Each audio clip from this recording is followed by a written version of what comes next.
Anywhere in the world you are watching this program, my name is Linda and I welcome you to Linda's TV show. If it is your first time and you like what you are seeing, kindly subscribe, put on your notification bell to all notifications. This will enable YouTube to recommend and suggest our videos to you. If you do not turn on your notification bell, you won't know when I upload a new video. Here, we react to all forms of video, especially what is happening in Nigeria and in Biafra land. I put a disclaimer that here in Linda's TV show, we do not promote misleading information, hate speech, violent or instigating war. I always seize every opportunity to appreciate YouTube for allowing us to use their platform to bring this information across. Every living soul should be aware by now that freedom comes by struggle. And for the unconditional release of Mazi Nnamdi Kanu. For as many of you that are going to be going out that very day, you are going there to go and do the will of your Father. It's not about Nnamdi Kanu, you're also going there to go and fight for your dear life. War has been declared on us ever since 2020. We are facing bioweapon war, and we are also facing the other side. That's why some group of aliens, they are buying us. That's why they tag us as Christians. They are buying us.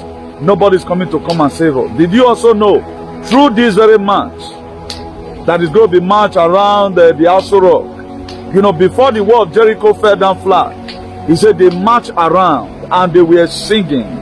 So there is a sense, right, and every one of you who is going out on that very day, go with your mind.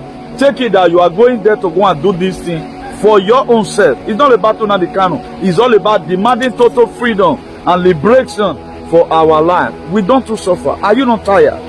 Freedom is not given, no. It is taken. Go and look at what happened in Madagascar recently. Go and look at how Nepal take over their government. Go and look at how Sri Lanka 3 years ago also take over their government. So through this one, who knows? Your freedom may just show up. So for those of you waiting till 2027, there is never a time these people, can we even get to that 2027 precisely over what's happening? And let me also give you this very lowdown. The ID Digital that have been launched today by Keir Starmer, using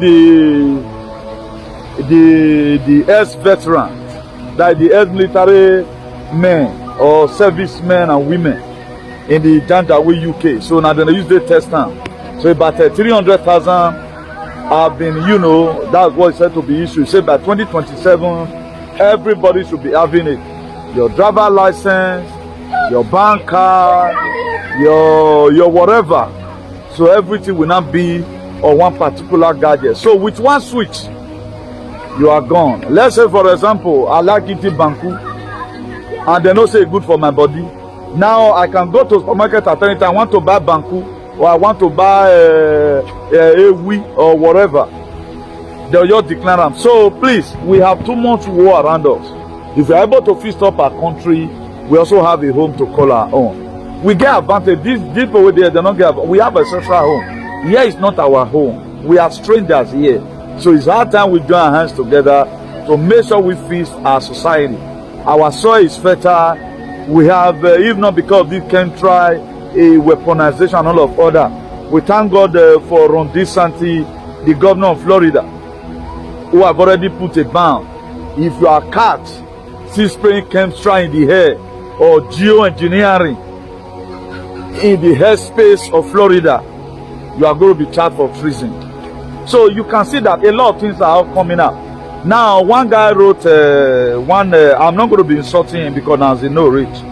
Over the video I made yesterday, you know, I always say that one of the brilliant person in the world. I know they deny, and that's who I am. Then I don't already ask him a question, he have not replied. So I won't want to contaminate this video. I want this video to be eligible for everybody to watch. If not, I for to castigate that guy. If I say I know book, I'm the most brilliant person. That freedom of speech. Now I know why, because he get exam where everybody do. I pass my exam. So how does it the notebook reach? Must I go to Oxford University? If I had been to Oxford University, I would not be standing here today advocating. So I was able to fish up the lies because I'm number one in the frequency. Bring it on. So that's not where I'm going. Please, I'm urging every one of us. There are so many tasks for us to ahead of us. Why there are many rivers to cross. This time around, it's not only about building a house. You have to make sure you build your own life. We are seeing the war. They are still secretly sending letters to our brothers and sisters in Germany. They are still secretly sending letters to our brothers and sisters in Italy. Why? Make them come out, join the one way they don't fair do before. Now, a lot of you may be wondering, when is this thing going to stop? You have to stop it yourself. If they tell you, as it was scripted in the book of Daniel 3 from verse 14, then Shadrach, Meshach, and Abednego, they told Nebuchadnezzar, even though the God that we serve refused to save us, we will not bow down. So that is why I became the CEO of civil disobedience. So right now, all what you have heard from us, all what you have heard me say, go and put it into practice. I may not be there. You may confront anything at any given time, but you have heard us speak here. You have heard of advocate. You have heard us, defending the truth. Up till now, we are still defending the truth. We thank God today, most those all over the world, they now begin to see the truth already. That's been hidden in the plain sight. People are seeing the truth already. So you can start and still become deleted. For those of you who have not yet started building your own empire with truth, go and start building right now. What is going to save you on the last day? That's going to be your emblem. Please, that on the 20th, make sure you are there.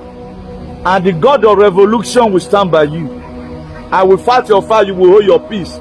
You know the reason why you are going there. You are not going there for only Nnamdi Kanu. You are also going there to save your own life and the life of your children. Something will trigger something. Maybe through this very divine protest, through this very what our ancient father going to be doing. A lot of spiritual marching have been done in that Nigeria. Spiritual marching have been done in those states. So things need to also be done physically. All this is not about so worry. A lot of them get what I don't know be personal. Do you think on so worry's own he can just come and want to do this thing? We don't know what they happen. That's why if we have even called us when Madagascar want to take over the other day now, you don't know what's happening. As you don't know what to do, you pray. If you have any person to also buy water for them. We are also going to be assisting our brothers. We are being this very struggle with force CIA to stand still. Come and talk about, open up your life table if it is hard or waiting if they do not have. Come and tell them that vaccine they back come talk. So we are being this very struggle. So we know waiting there. We are not major generals. So don't argue with us when we speak. Noah was one first a conspiracy theorist until when it started raining. So if anyhow I brag, let me brag. I passed my exam. I am a chief consultant today. I'm the CEO of Salvation for Humanity and Redemption. The same time CEO Civil Disobedience Worldwide. So that's who I am. So I'm not claiming your own glory to my own. I have to say what I've done. And if I thought a lot of people are not really blind, according to how it was put in that book of Matthew 7 verse 20, he said, by their fruit you shall know them. You rate me by what I do. Can anybody do it? Come and do it. Come and do it. Go and look at Benin today. Anything that has to do with tradition, thank God right now a lot of giants are already waking up. Nobody wants to talk about it because they are afraid. They are afraid. We enter there, we pass there, come out. We enter nowhere where we never enter. Right on the comment section where I never lay calls from me and lay consult there. Now their land here are they. Can you test it? No, you can't test. So a lot of people who are vibrant, a lot of people who are fearless, people like Nnamdi Kanu. Nnamdi Kanu told federal government of Nigeria, he said they cannot defeat him. He insulted Buhari to his face. Is he not still living today? Do you know how many people who are inside the AC that have slept and they didn't wake up? But the man is still healthy and sound. Still demanding that even when they want to free you, come out. He said he's not going to sign. If I perish, I perish. Just watch out how you go to see how this thing is going to lead to your transformation. Because at the time, your enemy see that you are not backing down. It was clear in the book of James chapter 4 verse 7. He said, resist the devil and it will flee. You have to resist. The devil is bound to be there. What does James, the same day chapter 4 verse 17 said? He said, those that know it to do good and do it, unto them become a sin. So we are always advocating to make sure we sensitize our people about geoengineering, we sensitize our people about nanotechnology, about nanoparticles. So many things. We are fought from all sides. So whatever thing we can do for ourselves right now, let's do. Let's hit Abuja on that very day. It's going to be a peaceful man by the grace of God. He said the word of Jericho fell down flat when the children of God were praising the Lord. At times you have to do some matching. If the freedom just come, just wake up one day, everybody got freedom. you don't go even value am. That's why the process of time right now, rejecting IG digital, we have a lot of battle to fight. For those of you that still pretend they not concern me, it go concern you. You have your own to fight. I'm on me the fight. So maybe when you come to the fight, I'll climb on top of one tree. I'll be looking for that. So I go do like this. So now so it be you must sweat. You must sweat. When I met with him, honestly, I thought I was seeing a ghost-like figure. We discussed extensively, by which we had an intervention of his medical doctors to do a full assessment of him. And their conclusion, which was part of the report that I sent to Mr. President, that I sent to the Attorney General and to my Speaker, was the conclusion of the report was that Mazen Nnamdi Kanu had organ insufficiencies, including a low potassium count. You could also recall that during the rendition, the extraordinary rendition on him, his nose were broken and so many other issues that arose from that.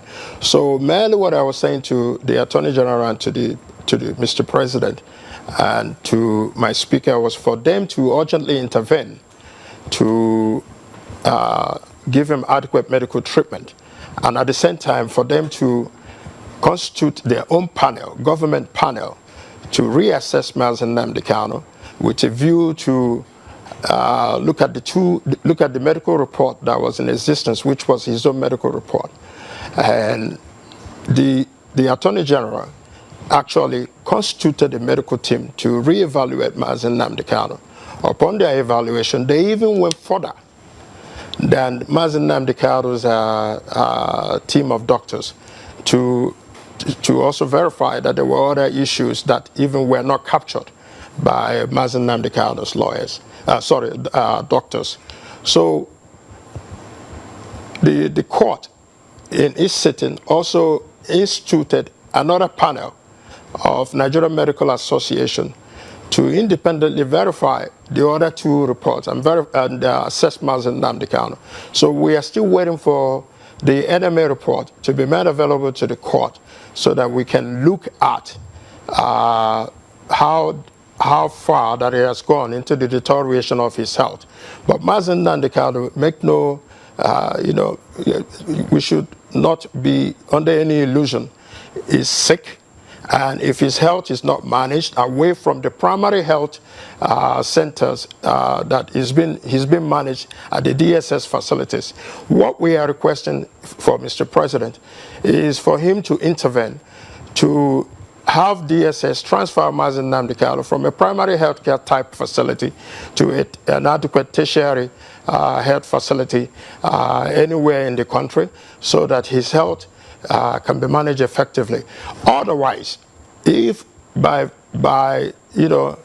providence that they allow Mazen Nnamdi Kanu to continue to deteriorate and he dies in detention, it will be catastrophic and volatile, especially in the Southeast, for them to manage. What we want is for the government to be circumspect about it and look at it critically, that Mazen Nnamdi Kanu has a fundamental human right. He has neither been convicted for any crime in Nigeria, nor, so that for him, the same right that should be availed to me or to any other Nigerian should also be accorded to Mazen Nnamdi Kanu. His health is very paramount and must be treated accordingly. All right, Honorable Agocha, thanks for the information. You're very specific. You're also very detailed. But I'll also, at the risk of asking for, personal information, I'm wondering, since you've engaged directly with Mazen Nnamdi Kanu and with his medical team, and you're specific in what you are requesting for, the sort of medical attention at a medical facility that you think will be able to look after him. Do you have an idea of what ails him? What is he suffering from? I get the point of the broken nose, a few other things that you mentioned. But then if we're using phrases like on the verge of death and that the health is deteriorating, and we're talking, 2 months ago up till now, what precisely ails him? And what are your expectations when you return to plenary and you represent your demands to the Speaker of the House of Representatives? Are you hopeful that he will do the needful? I lost you there a bit, Okay. but let me try to make the general assessment of what you just said. Yeah, I used the word on the verge of death because of the deteriorating conditions as were assessed by his own doctors. And as well, when the second team of doctors constituted by, I believe, at the leave of the Attorney General, also went further than the doctors. That means that, you know, at the baseline, which is Nnamdi Kanu's doctors, are saying that he has organ deterioration and insufficiencies, low potassium. And if we continue to allow him to stay in that condition unmanaged and not given adequate medical treatment, then what we are invariably saying that Mazi Nnamdi Kanu is going to be on the verge of death, which was why I urgently said, please take this man away from the DSS treatment facility, which can be compared at best to a primary health facility. They will not be able to give him adequate treatment. And that was why I specifically requested for him to be taken to an adequate tertiary health facility where he can be given multiple attention on multiple issues to be treated. I mean, it's best for Nnamdi Kanu to be alive than to be dead. It's even the judge in the matter said it's best for him. It's only somebody who is alive can stand trial.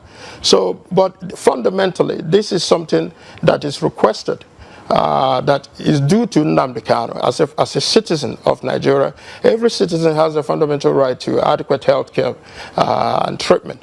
Now, regarding the speaker, the urgency of it was why I came underprivileged. One, because I have written them earlier, requesting for their intervention, and as a member, I deserve to have a response of whatever issues that I raise, whether it be positive or negative. So when they didn't respond, and it appears that that culture of silence existed in respect to Mazi Nnamdi Kanu, we cannot continue to deal with the issue of Mazi Nnamdi Kanu in private. It is important that it is venerated in public so that people would know his health status, his condition, and the solutions that we are preferring for him to be treated. I don't think that asking for Nnamdi Kanu to be given adequate medical treatment is too much. But what we are saying that Mazi Nnamdi Kanu deserves every fundamental right to get adequate treatment from the state. Yes, thank you so much for that. Now, of course, we know that, you were specifically named by Nnamdi Kanu to interface with the federal government on his behalf, and you raised that order, that issue under Order 2, or Order 6, Rule 2, on privilege, like you rightly said. Now, in as much as the Speaker ruled you out of order, he has said and promised that this motion will be entertained under proper procedure. Have you gotten any commitment as to this being the case, when this might happen? I lost you there, but I think I understand what you are trying to ask. We've received a commitment from Mr. Speaker on the floor of the House of Representatives that he will allow for a proper motion to be brought to the House of Representatives for consideration. So within the next few days or within the next week, we hope to bring a proper motion for the consideration of the House of Representatives, and for the House of Representatives to take a position on that, to which will determine whether Mazi Nnamdi Kanu has a fundamental right to be given adequate treatment while in detention. So I'm happy that even though that we came through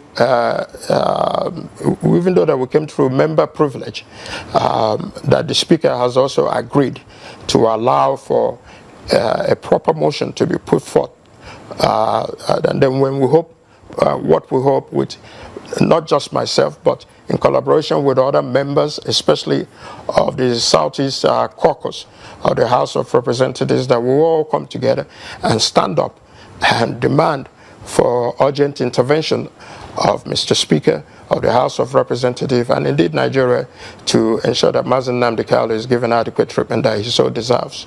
All right. Now, I'd like to discuss a few topics here. Some Nigerians are now calling for the release of Nnamdi Kanu. We are seeing these hashtag free Nnamdi Kanu all over social media, including Vice President Atiku Abubakar, activist Omoyele Sowore, and other Southeast leaders. And I know that this is coming especially after we saw reports from the North Katsina State, specifically of officials holding peace meetings with terrorist leaders under Operation Safe Corridor with pledges of reconciliation.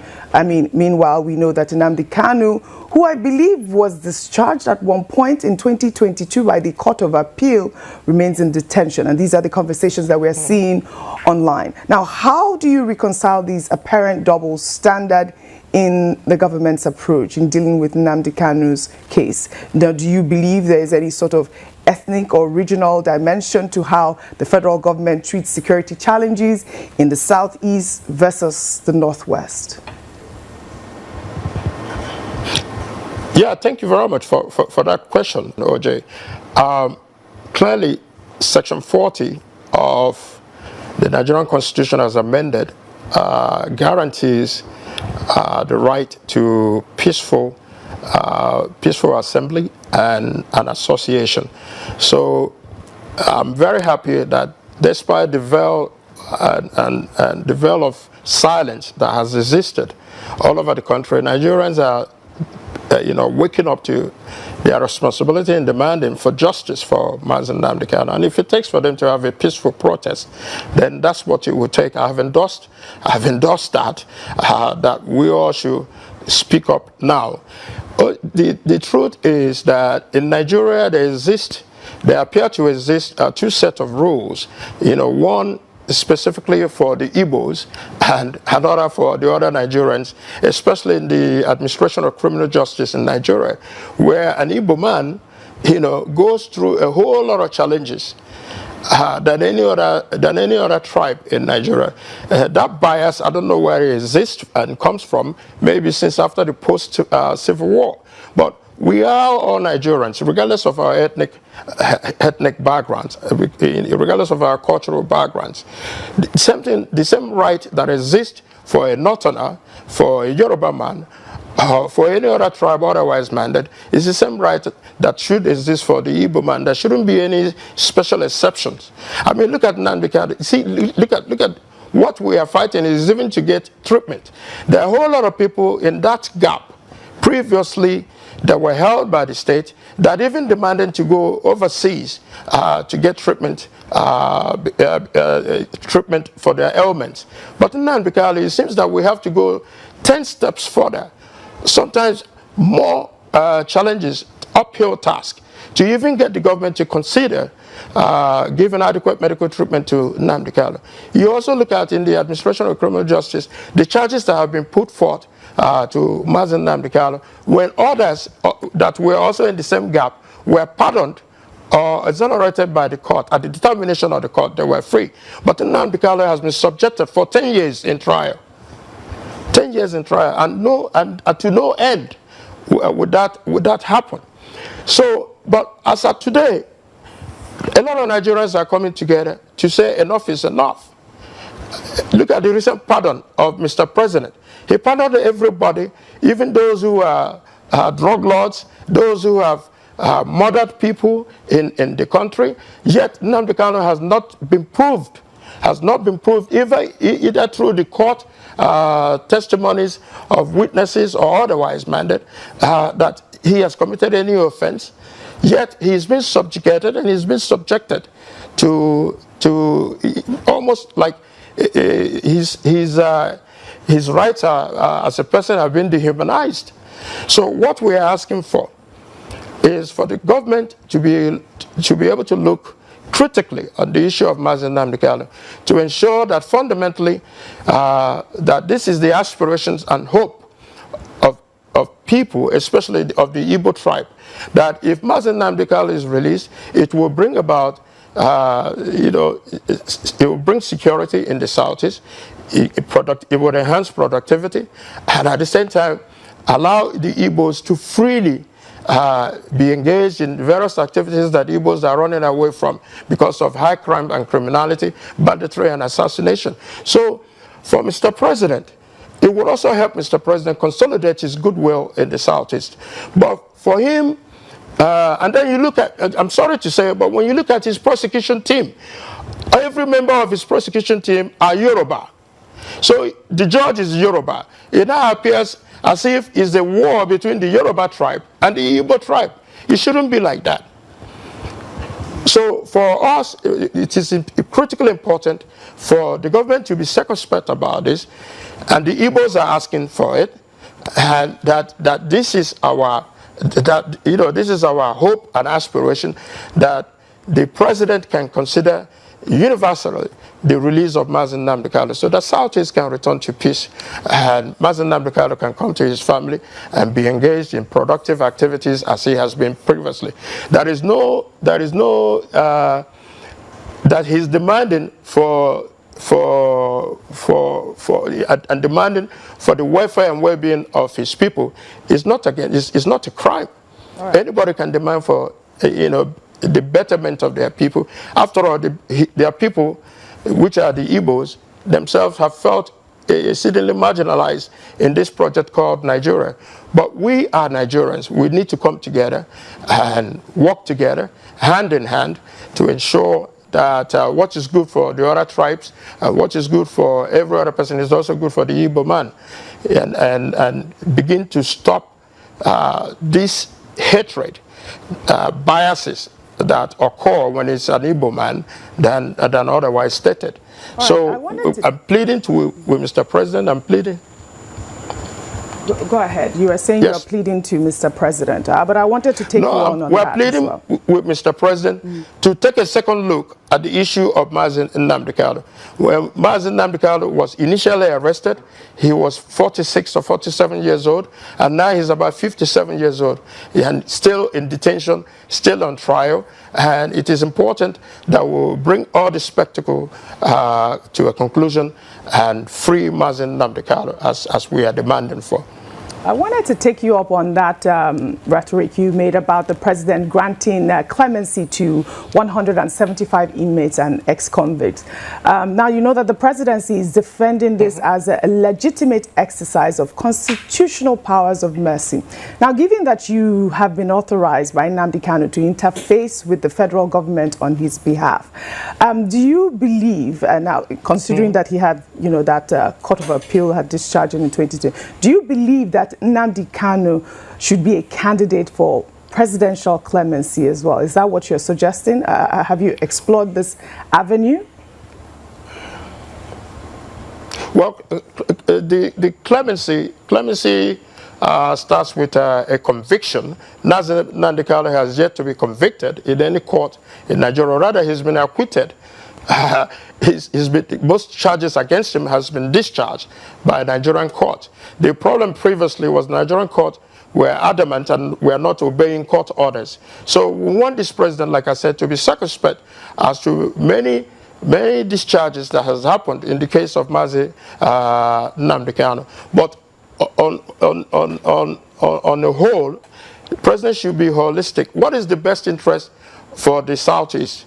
For peace and stability in the Southeast, to have a reduction in high crime and criminality, banditry and assassination, starts from the release of Nnamdi Kanu. So it is important that the president understands that the Southeast must have to be made whole, that we can no longer continue to remain in silence and think that everything is going to be better.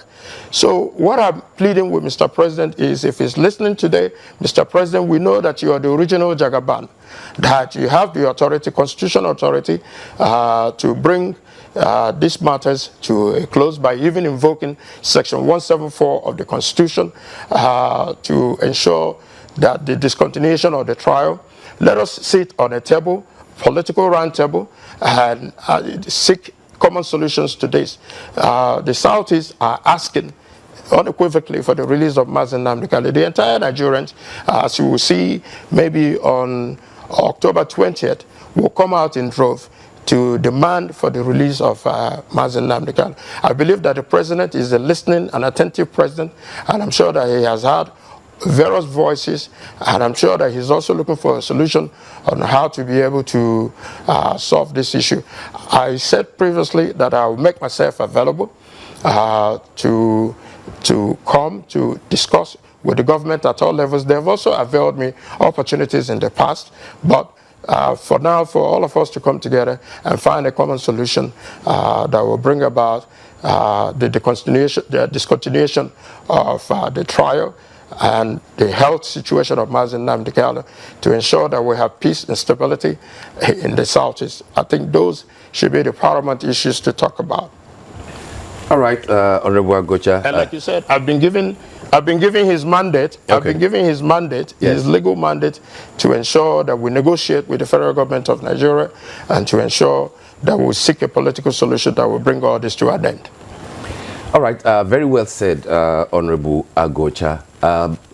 First question, I would like to ask a couple, if you don't mind. What do you think recommended you for the role that Nnamdi Kanu has given you as the negotiator with the federal government, given that you are also part of government one way or the other? But I also heard you say something akin to conspiracy of silence, even in the National Assembly, as far as Nnamdi Kanu's issues are concerned.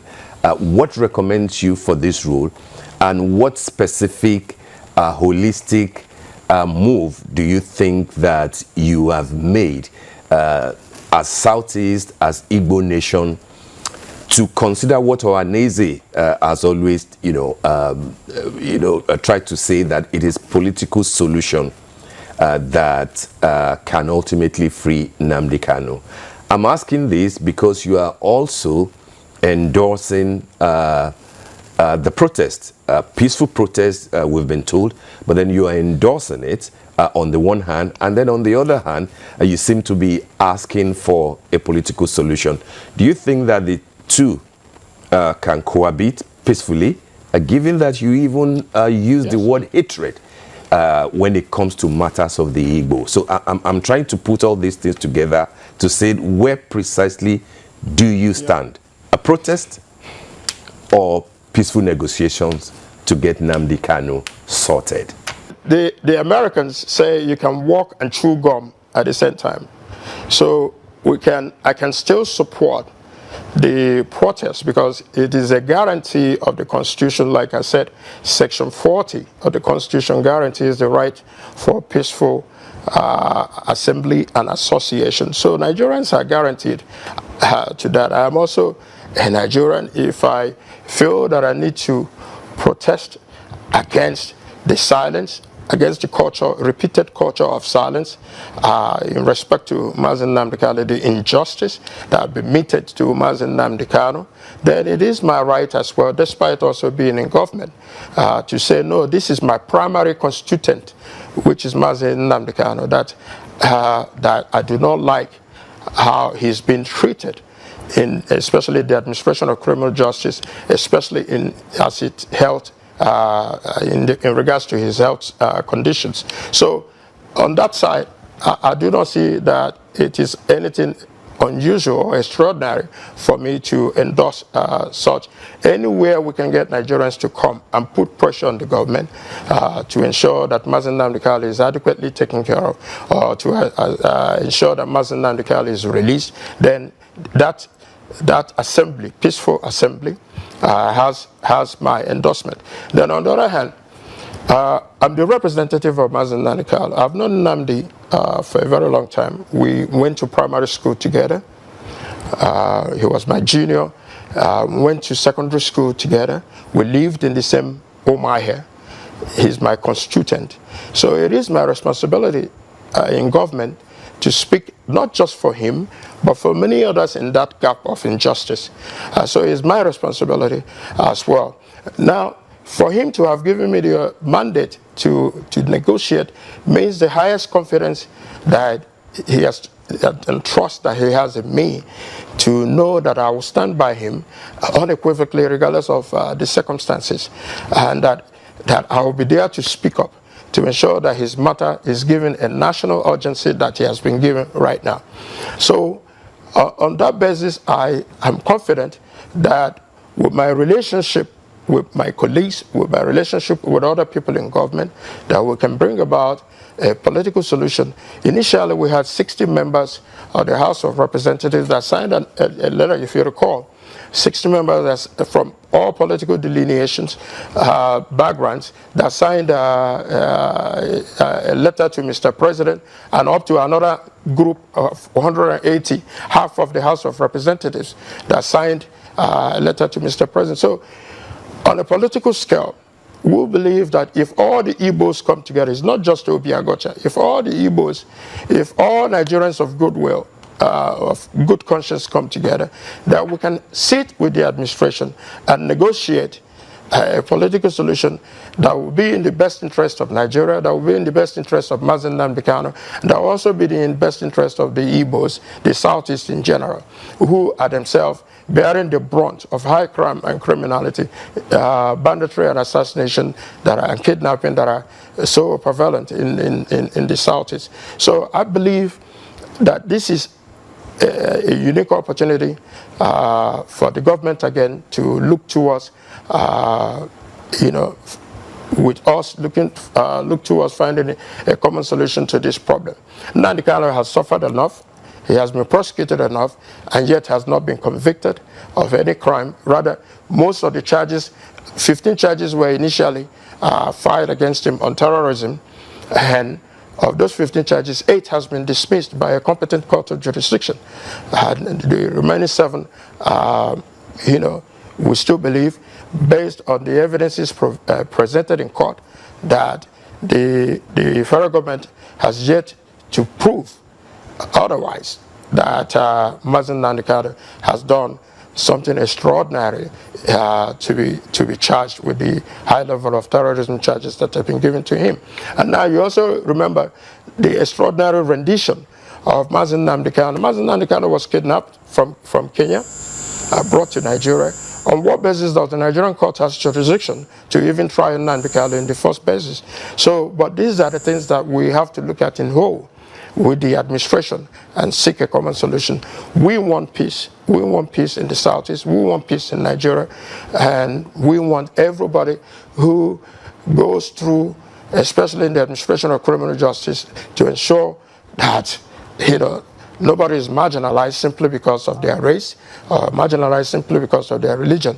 Right. I believe that this is a unique opportunity this week and otherwise to be fully engaged with the government. All right. To bring a common solution to this. All right. On that note, Honorable Obi Agocha, I would like to thank you very much. Hello, my wonderful people. As we have finished watching this interesting video, please, I want to see your comment, your contribution, your opinion in the comment section. Like I said earlier, let us do it constructively. Tell me what you think about this video that you have just watched, and also about the platform. If you haven't subscribed, what are you waiting for? Please remember to subscribe, put on your notification bell, share this video, and remain blessed.